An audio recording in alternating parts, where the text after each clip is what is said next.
the video. Is there someone in your life who asks for your help a lot, but then never takes your advice? Do they always talk about how bad their situation is, but don't do anything to help change it? This person may have a victim-based mindset, where they think that everyone is out to get them and that everything is out of their control. As a result, you may feel drained to constantly witness their perpetual state of discontentment. So here are 10 signs that someone is always playing the victim. Before we begin, we would like to mention that this video is for educational purposes only. It's not intended to diagnose.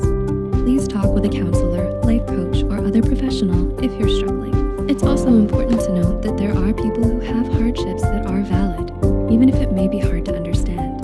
This video is not to discredit or devalue the experiences of others, but to shed light on an issue. Now let's begin.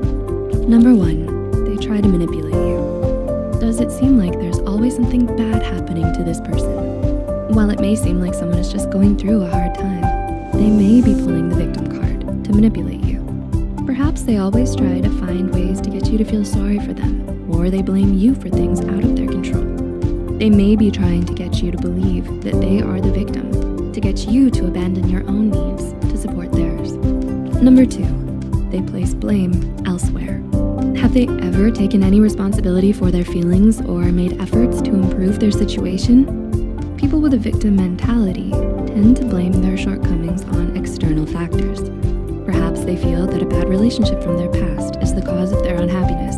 They may use this as a reason to explain why they are stuck at where they are in life. Number 3, they hold on to the past. Do they hold grudges on other people and refuse to forgive or forget their wrongdoings? People playing the victim tend to hold on to past events, no matter how big or small the experience was. They're unable to let anything go and may use it as an obstacle to stay where they are. For instance, they may talk excessively about an ex-partner long after the relationship has ended, or ruminate about a past failure to the point that it interferes with them moving forward.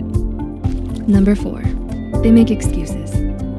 Are they able to make an excuse for any situation? No matter what advice you give, they may deflect it by making some excuse.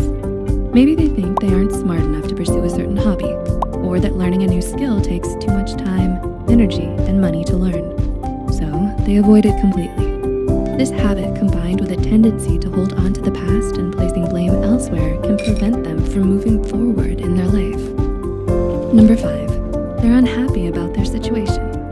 Are they extremely dissatisfied with the way things are, yet do nothing to change it?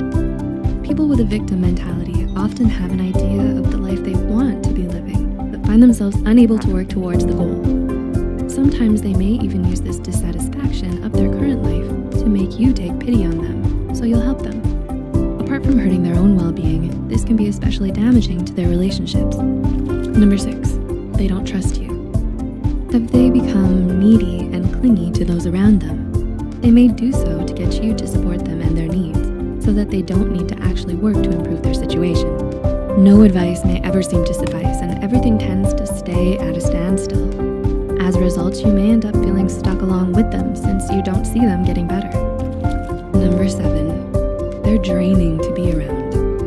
Do you feel like you're always supporting this other person but nothing ever gets better or changes? It can be tiresome when someone is in a constant state of negativity and is hungry for compassion. It's possible to feel that you're getting absorbed into their world. They may become so dependent on you and others to the point that excessive neediness takes a toll on your energy level. Number 8, they're passive.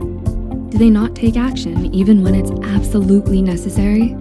They may let people take advantage of them in a work setting, such as by refusing to speak up, as they don't know how to stand up for themselves. They may internalize these events and lash out at others.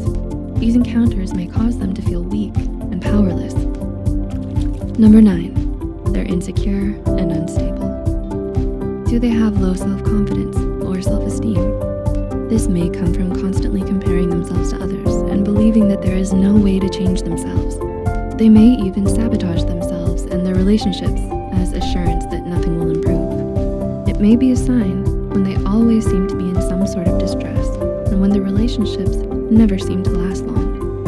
And number 10, they attract drama. they attract drama wherever they go? Is it usually one-sided?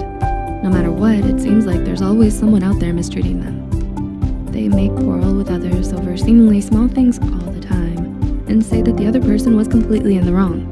This refusal to accept any responsibility of any wrongdoing, even in the face of evidence, may be a sign that they're purposefully trying to play the victim.